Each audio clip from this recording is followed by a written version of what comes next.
Bonjour à tous et bienvenue dans le 4e épisode des Conseils d'Elrond. Dans cette série, nous explorons les points un peu sombres des règles et nous voyons ensuite leur application dans le jeu. Aujourd'hui, nous allons nous intéresser à une règle centrale de notre jeu, à ce qui donne le tempo à notre partie et qui peut changer le cours de la bataille, les actions héroïques. Les actions héroïques sont des actions qui peuvent être effectuées par n'importe quel héros, moyennant un point de puissance. Donc si votre héros n'a plus de points de puissance, il ne pourra pas faire d'action héroïque, à moins qu'il ne possède une règle spéciale ou un équipement qui lui permette de le faire.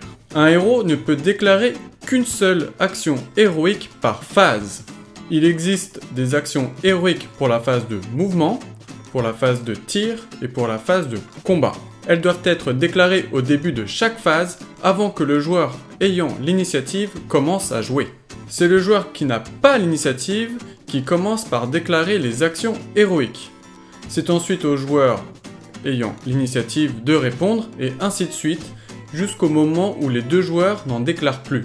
Dans la version actuelle des règles, c'est-à-dire en V6, il y a toujours un droit de réponse aux actions héroïques déclarées par l'adversaire. Il existe deux types d'actions héroïques. Il y a les actions héroïques type générique, qui sont disponibles à tous les héros du jeu, c'est-à-dire l'élan héroïque, le tir héroïque et le combat héroïque. Et il y a les actions héroïques spéciales, qui sont spécifiées dans les profils des héros directement dans les livres Les armées du Seigneur des Anneaux et les armées du Hobbit, et dans les autres suppléments. Pour les actions héroïques dites spéciales, on en retrouve tout un paquet. Il y a la canalisation héroïque, la résistance héroïque, la marche héroïque, la précision héroïque, la frappe héroïque, la force héroïque, la défense héroïque, et enfin pour terminer, le duel héroïque. Nous allons tout d'abord commencer par les actions héroïques dites génériques.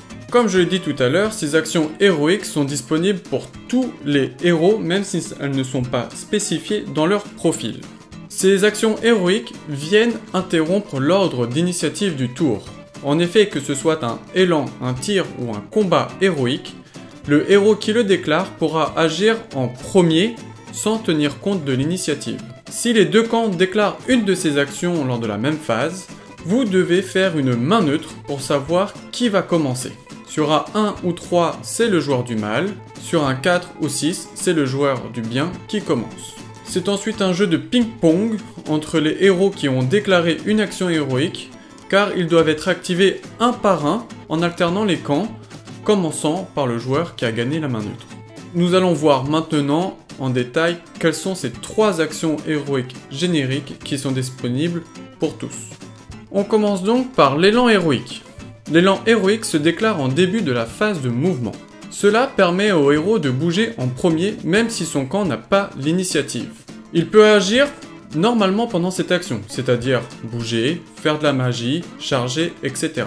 Le joueur contrôlant le héros, et avant de le déplacer, peut lui faire crier « avec moi ». Ce cri de ralliement permet à toutes les figurines alliées à moins de 6 pouces de héros de bouger en même temps que lui. Cet effet n'est pas automatique, bien qu'il soit utilisé à 95% du temps. Il ne faut donc pas oublier de crier « tous avec moi ».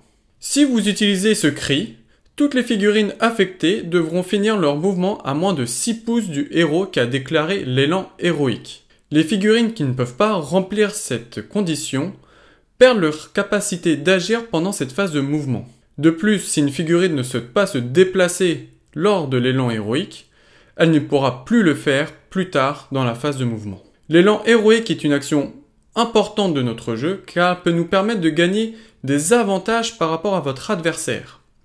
Elle peut vous permettre d'assurer votre charge de cavalerie, elle peut également permettre d'arriver en premier sur un objectif et de pouvoir prendre position dessus et de le défendre d'une manière plus efficace. Ou bien, tout simplement, de fuir devant un ennemi trop puissant. Comment ça se représente dans le jeu ? Nous avons ici un capitaine de la garde de Lagueville avec une troupe qui affronte deux orques du Moranon.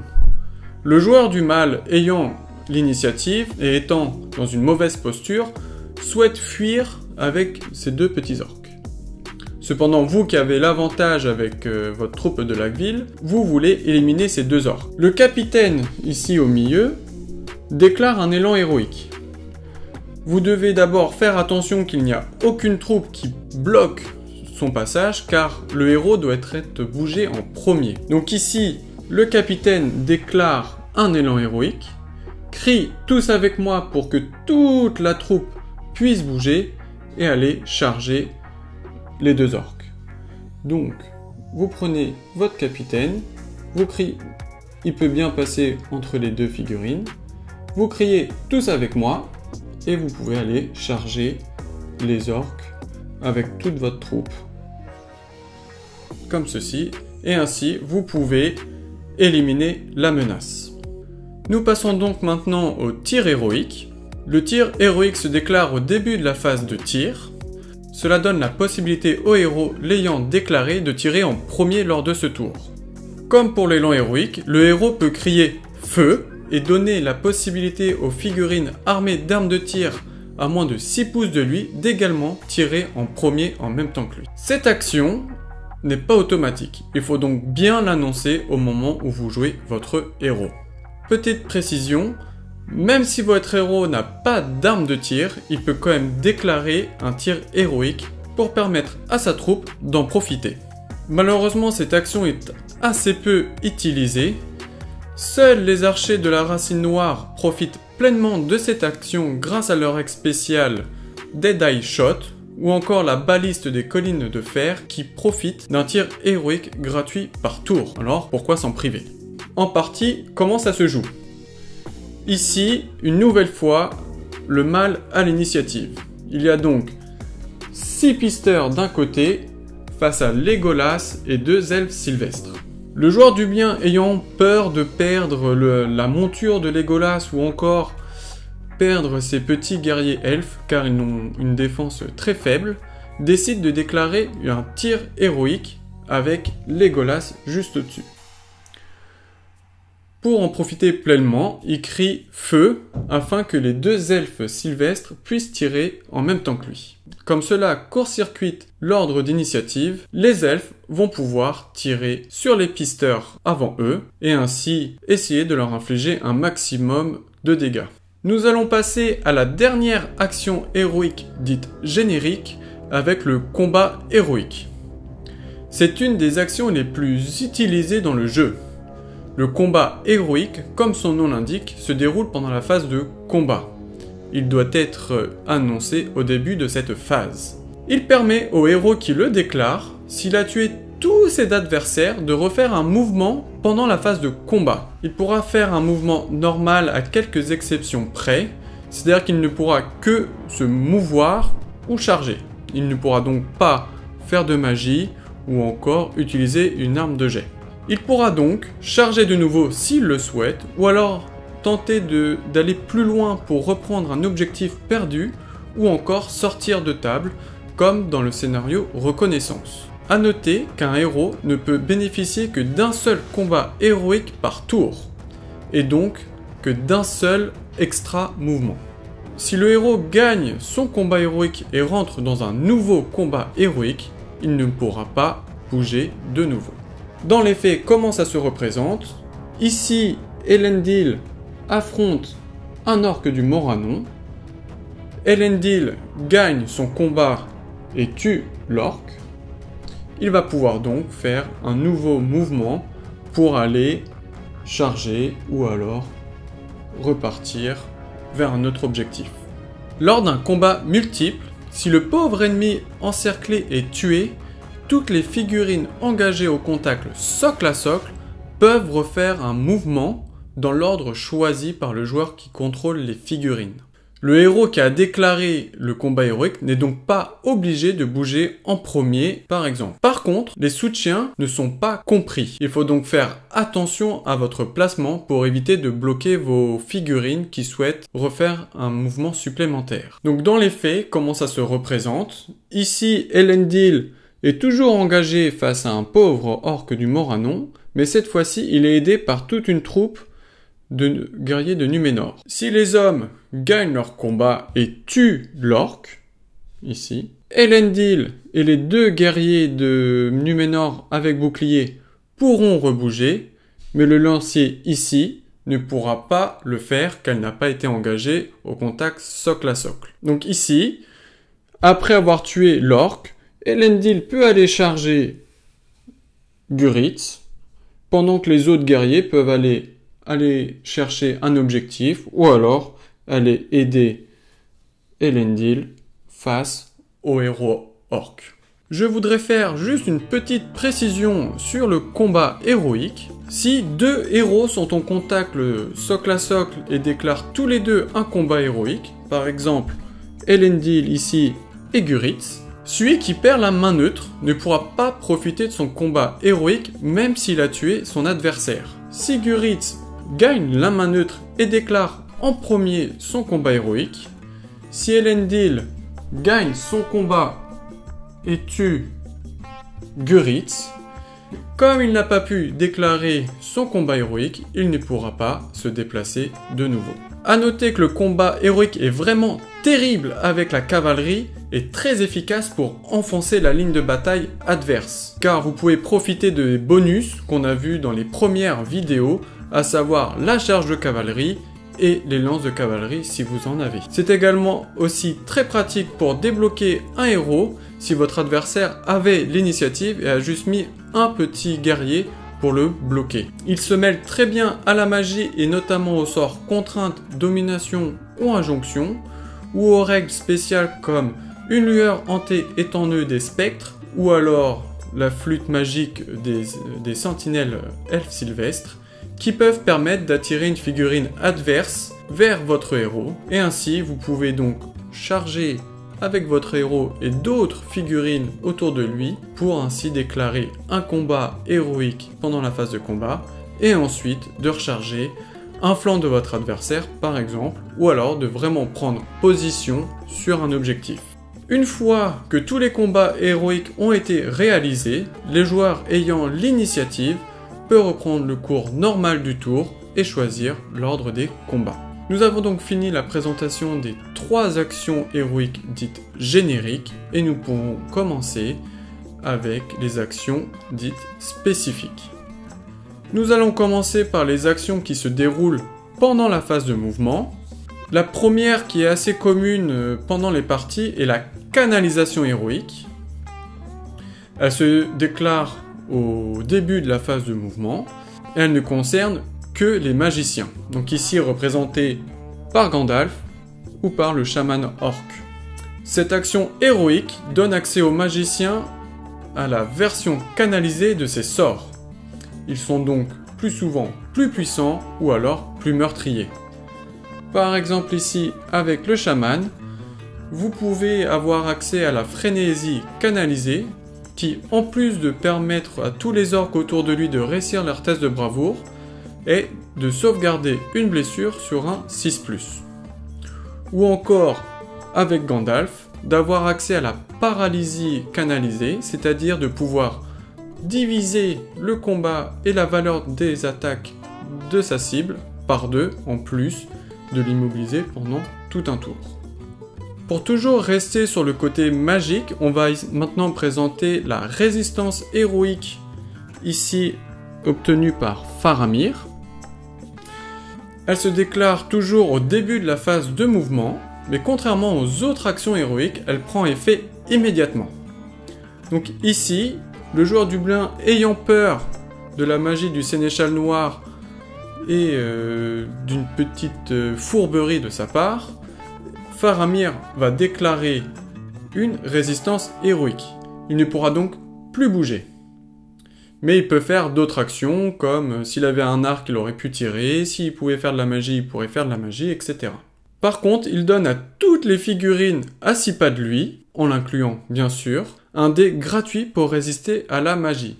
C'est-à-dire que Faramir et sa troupe de rangers ici auront un dé gratuit pour résister à la magie du Sénéchal Noir. Si ces figurines bénéficient de la règle résistant à la magie comme pour les hobbits par exemple, ce dé s'ajoute, c'est-à-dire que la figurine aura 2 dés pour résister au sort. Bien sûr, si la cible du sort du Sénéchal est Faramir, il pourra en plus dépenser des points de volonté pour tenter de résister. Toujours au début de la phase de mouvement, un héros peut déclarer une marche héroïque, ici représentée par Guritz. Cette action lui permet d'augmenter sa valeur de mouvement de 3 pouces s'il est une figurine d'infanterie ou de 5 pouces s'il s'agit d'une figurine de cavalerie ou s'il possède la règle spéciale vol. Cependant, il ne pourra pas charger. Au moment d'activer votre héros, ici Guritz, vous pouvez vous le faire crier « marche forcée ». Ainsi, toutes les figurines amies pourra en bénéficier et voir leur valeur de mouvement augmenter. Toutefois, ces figurines devront terminer leur mouvement toujours à moins de 6 pas du héros ayant déclaré la marche héroïque. Si cela n'est pas possible ou alors vous ne voulez pas les déplacer tout de suite, elles perdent la possibilité de se déplacer lors de ce tour. A noter que les effets de la marche héroïque sont effectifs au moment où vous déplacez votre héros. Vous pouvez donc faire vos charges avec les figurines autour de votre héros avant de déplacer ce dernier, et ensuite de déplacer votre héros et de activer enfin votre marche pour faire coulisser vos soutiens comme vous le souhaitez. Donc par exemple ici, vous avez une troupe d'orques avec Guritz face à 2 nains. Vous pouvez d'abord charger les 2 nains avec un orc pour annuler leur zone de contrôle, déclarer votre marche héroïque avec la marche forcée pour tout le monde, afin de pouvoir bouger de 9 et ainsi contourner les nains pendant votre phase de mouvement. A noter que cet effet peut être cumulatif avec votre tambour si vous ne souhaitez pas charger, car le tambour se déclare au début de la phase de mouvement. C'est donc très pratique pour avancer de manière très agressive vers votre adversaire. Cette action est très importante dans les scénarios où il faut déterrer des reliques en premier, se positionner sur des objectifs ou alors traverser la table. Cela vous permet de vous rapprocher plus rapidement de ces zones importantes ou alors de votre adversaire afin de subir également moins de tirs. Vous pouvez combiner cette action avec l'élan héroïque qu'on a vu un peu plus tôt. Le héros ayant déclaré l'élan devra bouger en premier et donc ne pas profiter de la marche, mais le second héros pourra bouger en premier et déclarer la marche. Alors, toutes les figurines amies à 6 pas de ce héros pourront bouger en premier et profiter du bonus de mouvement. Nous passons maintenant à la phase de tir avec la précision héroïque. Vous devez donc la déclarer comme pour les autres au début de la phase de tir. Elle permet au héros qui la déclare, ici représenté par Legolas, de relancer tous les jets sur la trajectoire ratée sur ses tirs. À l'image du tir héroïque, le héros peut crier « en joue » et faire profiter du bonus de la précision héroïque à toutes les figurines alliées, donc ici représentées par les 2 elfes sylvestres avec arc. Toujours, ces figurines doivent être à moins de 6 pouces du héros. Cette action est quand même beaucoup plus intéressante que le tir héroïque, car vous avez plus de chances d'ignorer la protection des figurines qui se cachent par exemple ici derrière une barricade. Vous pouvez donc viser des figurines de manière plus sereine qui sont derrière les lignes, derrière des obstacles. Attention toutefois, la précision héroïque ne fonctionne pas sur les cibles à cheval. La monture n'est pas considérée comme un obstacle. Donc, si vous souhaitez faire une précision héroïque et de viser le sénéchal, vous ne pourrez pas relancer le 1, 2, 3 qui cible le cheval. En effet, lorsqu'on cible une figurine de cavalerie, c'est 1, 2, 3 la monture, 4, 5, 6 le cavalier. Par contre, si les elfes visent les pisteurs, si leur jet sur la trajectoire donne 1, 2, 3 et touche la barricade, vous pouvez relancer ce jet une fois pour voir si vous touchez les pisteurs. Nous allons attaquer maintenant les actions héroïques de la phase de combat. En plus du combat, il y en a 4 de plus. Contrairement aux autres actions héroïques, les 4 qui suivent n'affecteront que les héros l'ayant déclaré. Il ne pourra pas les partager avec les figurines amies autour de lui. On commence par la défense héroïque. Donc comme pour les autres actions héroïques, il faudra qu'elle soit déclarée au début de la phase. La défense héroïque permet d'augmenter la survie de votre héros, car ce dernier ne pourra être blessé que sur un 6 naturel. Vous ignorez donc la force adverse, les règles spéciales, les bonus d'armes ou encore les attaques brutales. Cela est donc très pratique quand vous affrontez un Elessar ou un Azog qui ont des règles spéciales pour blesser sur du 3+, ou de 4+, les héros adverses, ou encore, comme représenté ici, un dragon qui charge Boromir. Ce dernier est en très mauvaise posture et pas sûr de pouvoir gagner son combat car il n'aura que 3 attaques face à 4 ou 5 attaques du dragon s'il a chargé.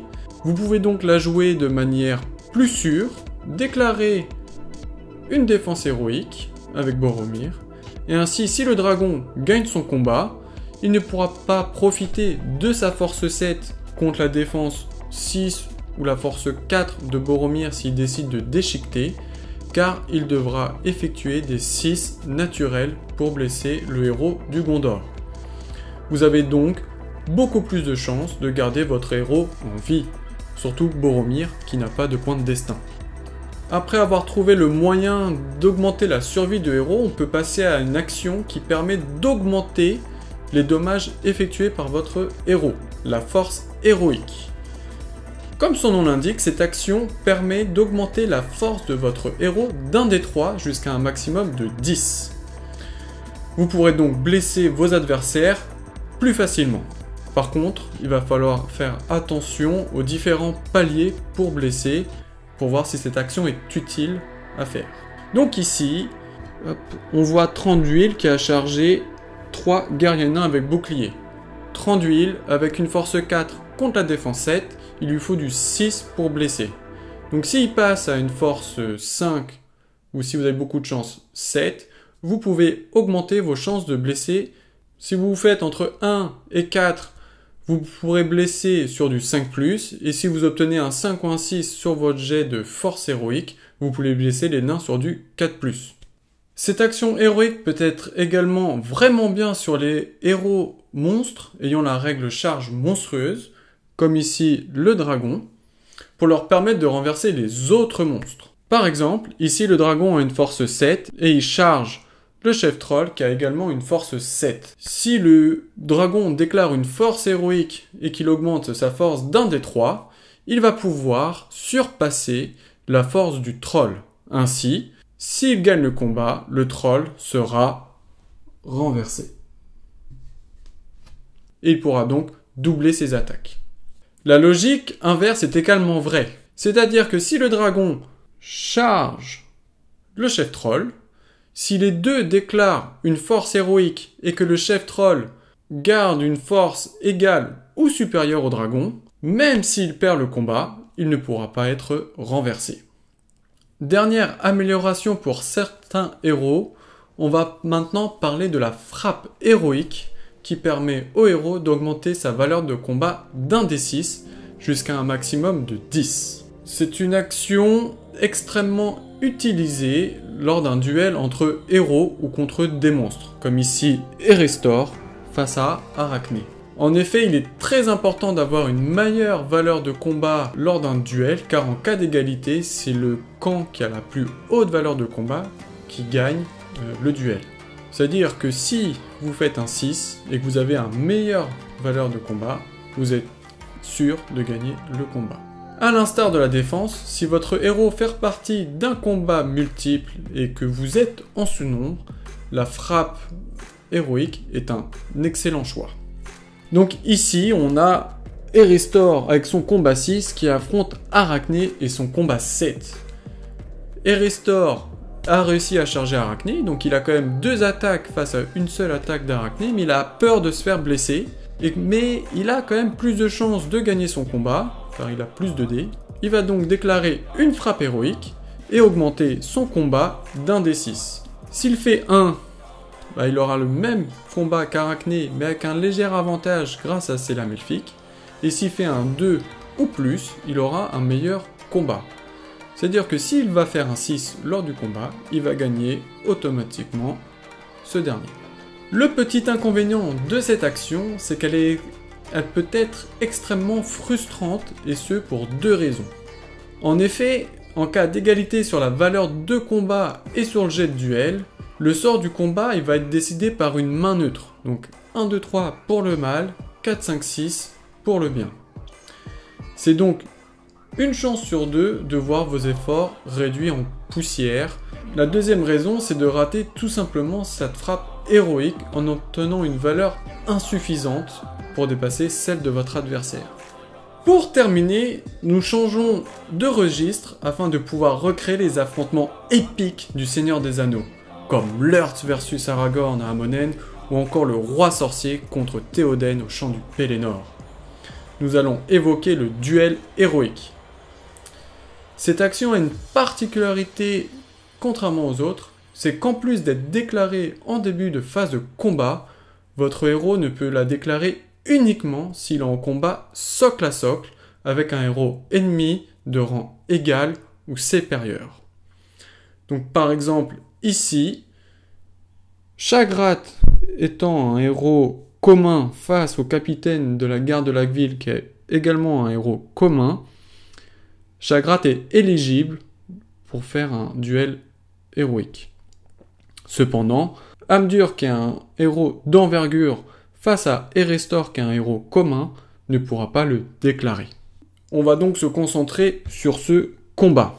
Si Shagrat déclare un défi héroïque, votre adversaire a deux réponses possibles. La première, le capitaine de la garde de la ville refuse. Alors son héros ne peut plus émettre de Tenémon ou alors de partager ses actions héroïques avec des figurines amies. Et cela dure jusqu'à temps que Shagrat reste en vie. Une fois que Shagrat soit tué, le capitaine de la garde va pouvoir émettre son Tenémon et partager ses actions. La deuxième réponse possible, le capitaine de la ville accepte le duel, le défi héroïque. Les deux héros vont alors se livrer à un combat singulier à mort. Aucune autre figurine ne peut participer à ce combat. Donc ici, le soutien ne pourra plus soutenir et l'orque ne pourra plus participer au combat. Pendant les tours suivants, les héros concernés doivent se charger mutuellement jusqu'à temps qu'un des deux meure. Le héros vainqueur, autrement dit celui qui a réussi à tuer le héros adverse, par exemple ici Shagrat tue le capitaine de la garde. Le héros vainqueur, autrement dit celui qui a tué son adversaire, gagne un des 3 points de puissance comme récompense, et cela peut l'emmener au-delà de son seuil maximal.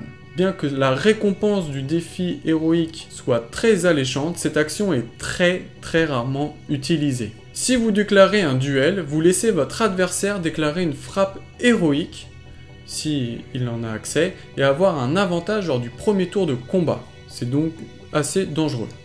Soit, tout simplement, votre adversaire va refuser ce défi héroïque, car il estime que le tenez-bon et de faire profiter ses actions héroïques n'est pas dommageable. De plus, prendre le risque de donner un des 3 points de puissance à l'adversaire, c'est pas vraiment une bonne idée, parce qu'on n'est jamais sûr de pouvoir gagner un défi héroïque, même si c'est Shagrat face à un capitaine. Les dés peuvent en décider autrement.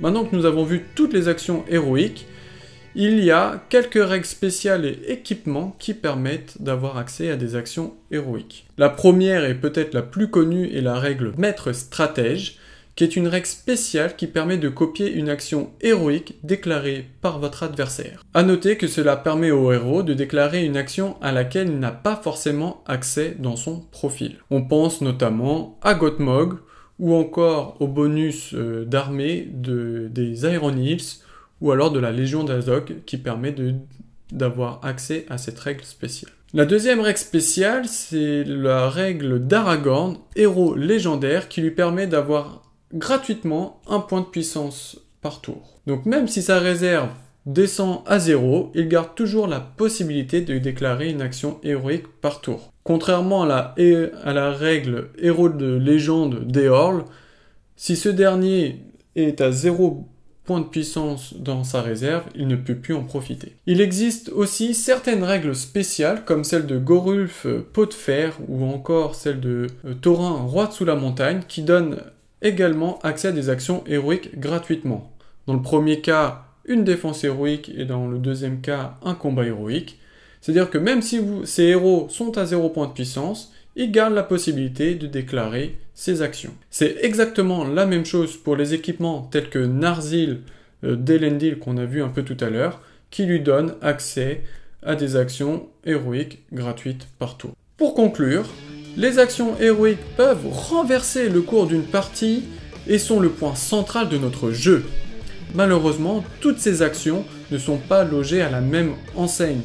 Certaines sont beaucoup trop utilisées, comme le combat, la frappe ou l'élan, et d'autres que trop rarement, comme la tir héroïque ou encore le défi héroïque. Les actions héroïques, malheureusement, tendent à générer beaucoup de mains neutres, surtout dans le cas de la frappe héroïque, pour savoir le déroulement des phases. Et cela peut générer pas mal de frustration si par exemple vous n'arrivez pas à gagner l'initiative sur plusieurs tours, ou alors si vous perdez le combat des généraux à cause d'une main neutre. Cependant, elles permettent de casser le rythme et de le rendre dynamique. Et ça, c'est le seul jeu de games qui permet de le faire, et c'est un de ses avantages indéniables. Je vous remercie d'avoir regardé cette vidéo. Si elle vous a plu, n'hésitez pas à la liker et à vous abonner à notre chaîne.